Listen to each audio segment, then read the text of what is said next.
Welcome to a special coach spotlight here at the Kokomo Post Sports. I'm your host, Jay Stevens. And one thing we'd love to do around here is get to know coaches in the area. It doesn't matter if it's high school, professional, or even in college, and get to learn about what passion they have coaching the sport that they are coaching at that time and different things that make them unique with the team they're leading. And today we have something special. Normally it's a high school coach we talk to on this show. He is a high school coach, but he's the coach of the Post 6 baseball senior team that I got the privilege to cover a few games this year. It's Nate Hemmerich. He's also a teacher. School just started, so he might be a little tired today. Nate, welcome to the show. Thank you, Jay. Thanks for having me. No problem. Have you adjusted to school being back in session? So I tried to get my schedule back in check a week before, but it wasn't easy to do. I'm still adjusting, but I did just get a dog as well. Ooh. So trying to adjust with the dog and then my sleep schedule. So there's been a lot of early nights and then early mornings. So we're getting back to the schedule. So That dog thing it's fun, it's exciting, but it also could be very nerve-wracking when you realize I may lose sleep, I may lose a shoe, I may lose some stuff, but the end result is always amazing. yes, have already lost a shoe. Thinking about sleep. Sleep, not really. I tried to have him sleep in the bed with me. Yeah. No. He jumped down at like midnight, and I'm like, Oh, man. nope, you're going to the crate to sleep.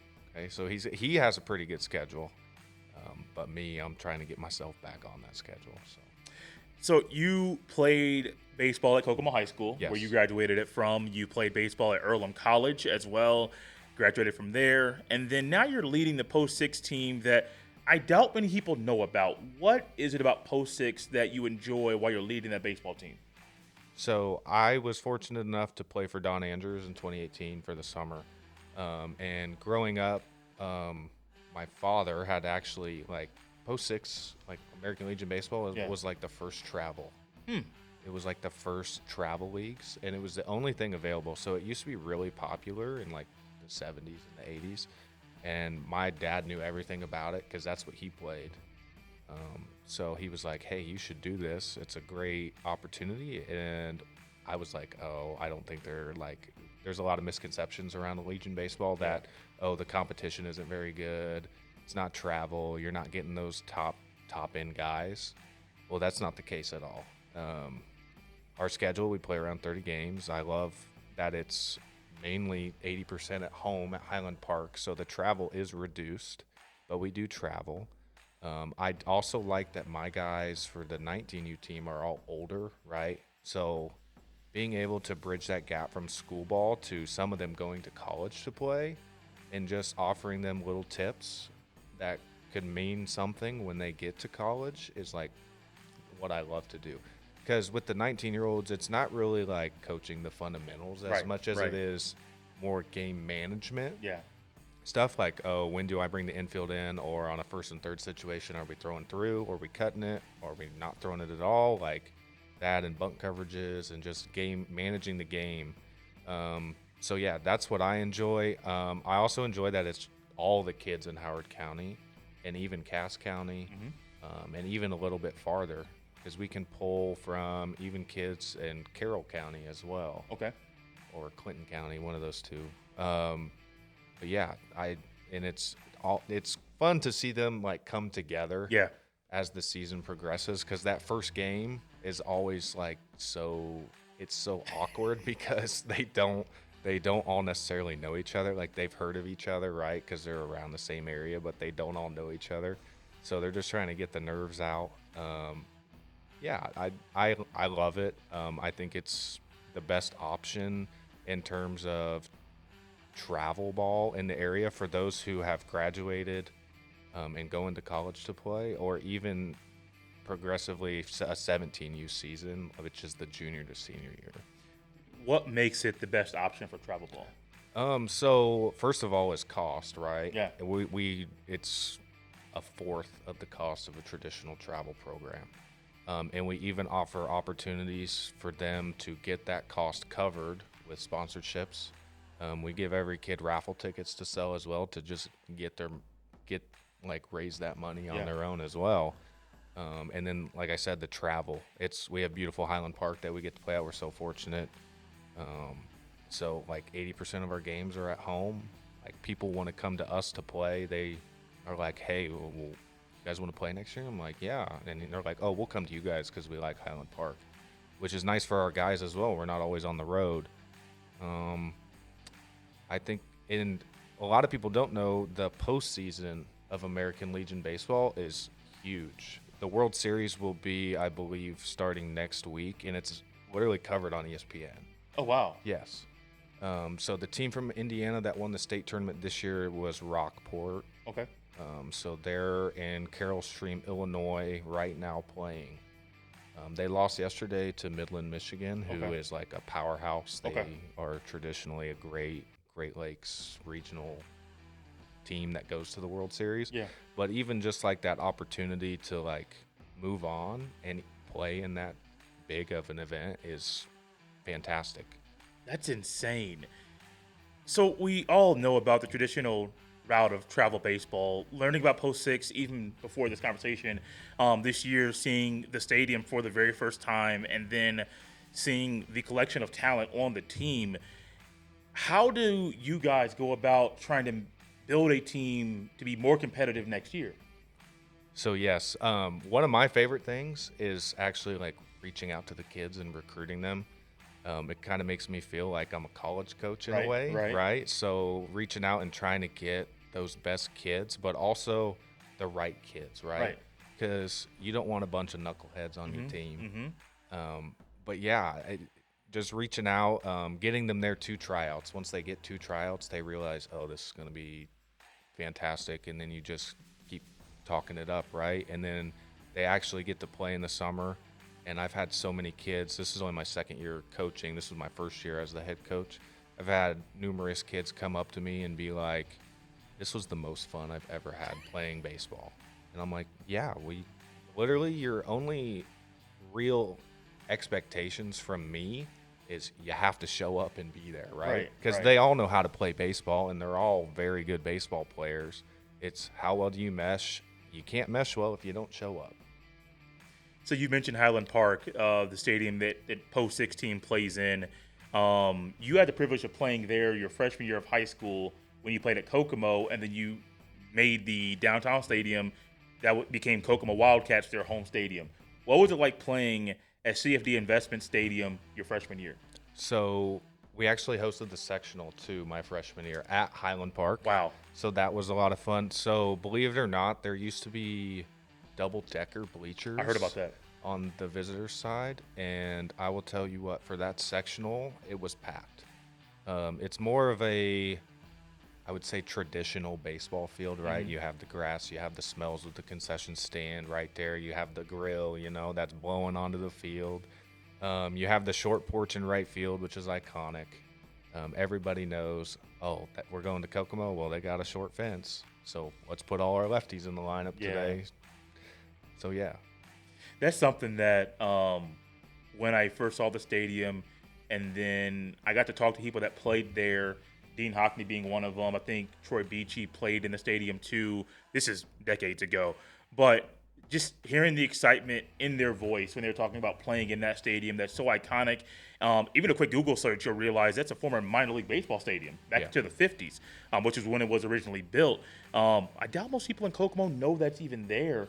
And I think if they found out more about Post 6 and then also realized they play a lot of games at home, like you've mentioned, that would have been a great draw this summer when the Jackrabbits weren't playing anymore. I hope next summer, for you guys' sake, that more fans locally, the baseball fans, still migrate to the American Legion Post 16, no matter if it's the 17U or the 19U, because it's quality baseball. It's right there in a very famous park, in a beautiful stadium. There's also El Borrego as a food truck there. So if you want that, I think most people do.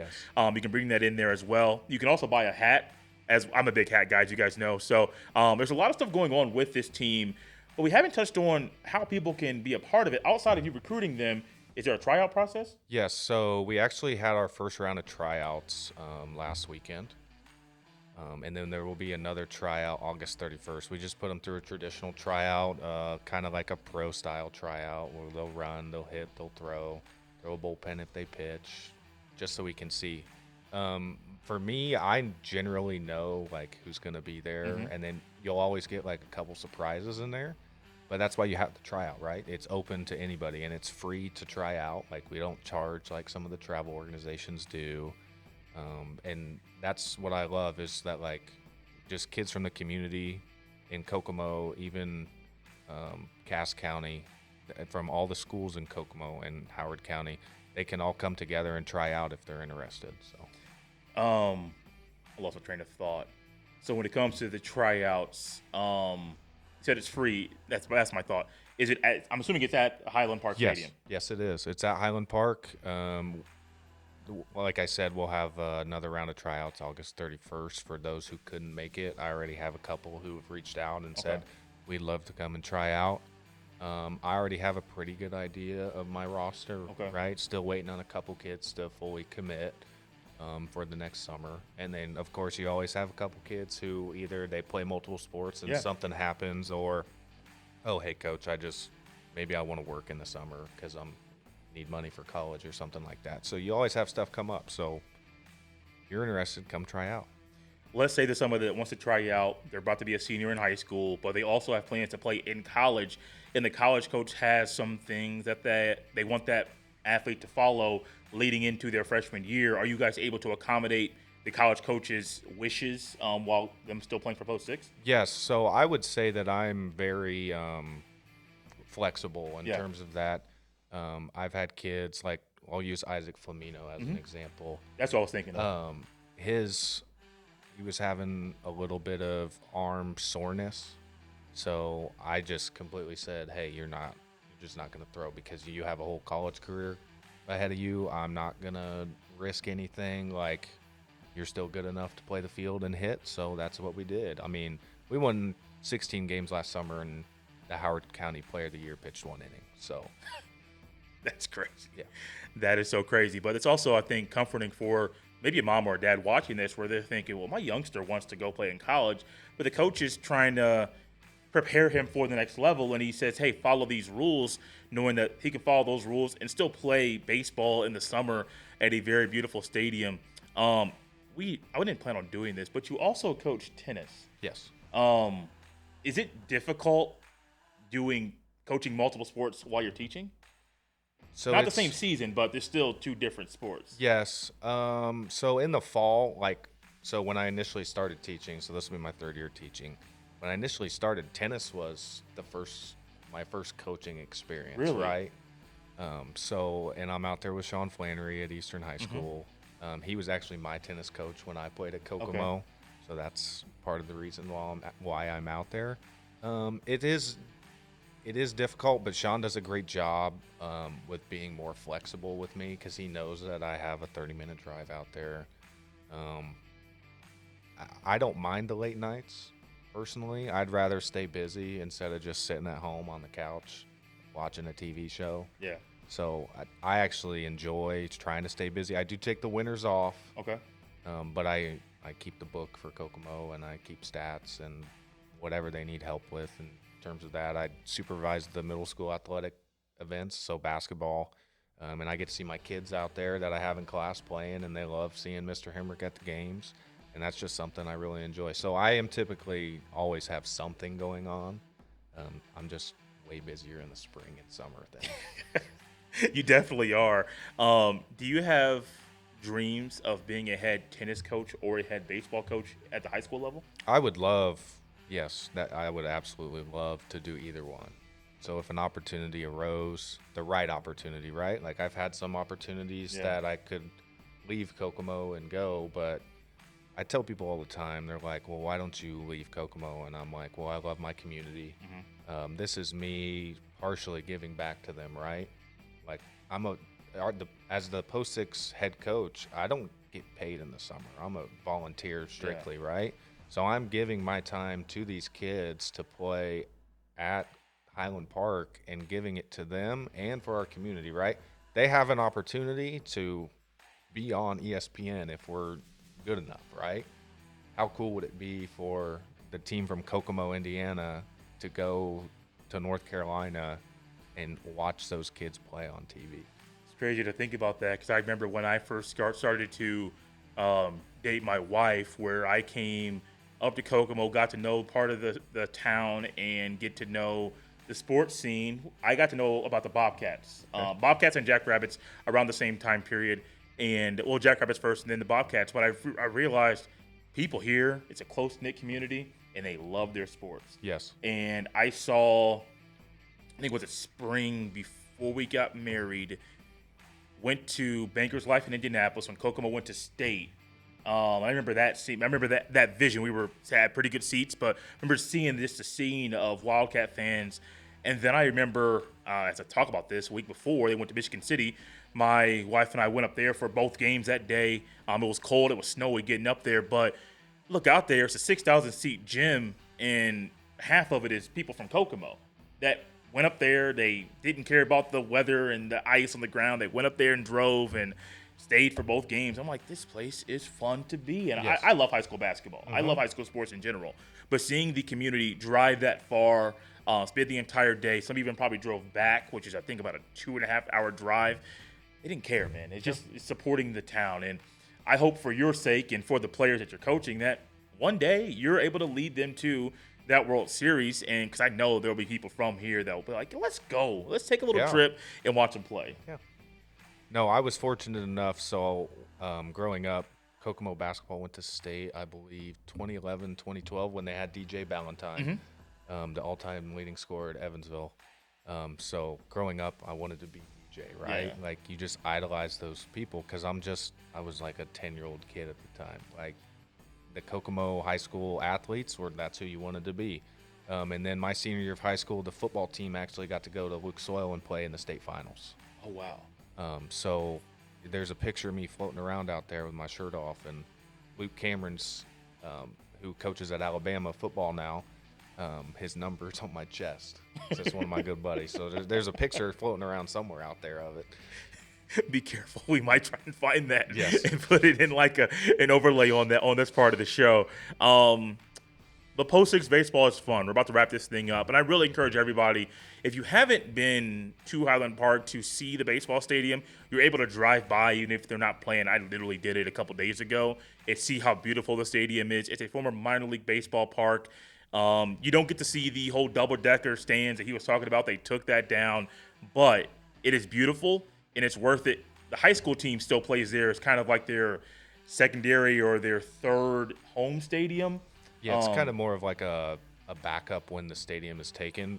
We played 3 games there this year, and we were all like, it kind of feels, it has a homey feel, right? Like it just does. Like it feels, especially for those who have played a full season there before, like you come back into Highland Park, CFD Stadium, and it just feels like home. Yeah. Do the players at Kokomo, because you're coaching there too, do they enjoy the stadium downtown or the Highland Park Stadium more? Oh, no, they enjoyed the stadium downtown. They do. I mean, I like turf, but also maybe I'm too old school for this. I love seeing dirt on pants. Yes. That's me. I like the turf. That's a beautiful stadium. Don't get me wrong. But going back on the grass field and just getting the old nostalgic feel of baseball, I gravitate towards that. But I do understand why kids nowadays enjoy playing in turf. Yeah, so because I went to Earlham College, their field was all turf too. So literally my playing days in high school and college, I had 1 year on grass. So everything else was turf. So I would say I'm a turf. I think that I heard this term for the first time the other day. It was actually at tryouts. One of the Eastern kids was there, and he botched a ground ball, and Troy was like, yeah, he's a turf baby. So I would consider myself, I guess I'm a turf baby in the eyes of Troy Beachy.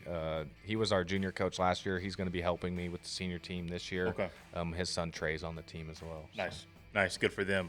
What are some last comments you would like to leave the people with about American Legion Post 6 baseball? Yes, so just looking forward to next summer. We ended up playing 24 games this year. We had like 6 rained out. I'm looking at maybe starting another tournament at home. We do have a tournament right before 4th of July that I would love for as many people to get out there as possible. There is a gate fee. It's like $3 to $5, I believe. And then the taco truck is out there, so you can get some food. I don't know the concession stand if they're working on getting it back up or not. But yeah, I would love for as many people to get out there as soon as they can. We also do sell some old jerseys out there as well. So if you want a hat and a jersey, those will be at the games. But just come out there, you'll realize that the misconceptions around Legion baseball, they're totally incorrect, right? Like, Yeah. or they're totally, I guess, the right word. I'm trying to think of the right word here. They're not accurate, right? Yeah. Like, Legion baseball is good baseball. You have kids from college on other teams who come back to play for their Legion team. Like, you're playing against kids in college. We played Findlay, Ohio this year, and half of their team they were in college. So, I mean, it's good baseball. The umpires are also awesome. Dan Adams' crew does a fantastic job in the summer taking care of us. It's a good time. Just I would love for as many people to come out to the ballpark as they can. Once again, if you are interested in trying out, we'll have another tryout August 31st. Yeah. He is Nate Hemmerich. He is the head baseball coach for the American Legion Post 6 baseball team. He coaches the 19U team. There's also a 17U team. He is on the coaching staff for Kokomo's baseball team. He coaches tennis at Eastern. He's also a teacher. As I'm saying that, I'm getting tired for him. I am Jay Stevens, the host of the Coach Spotlight right here at the Kokomo Post Sports. We'll see you next time.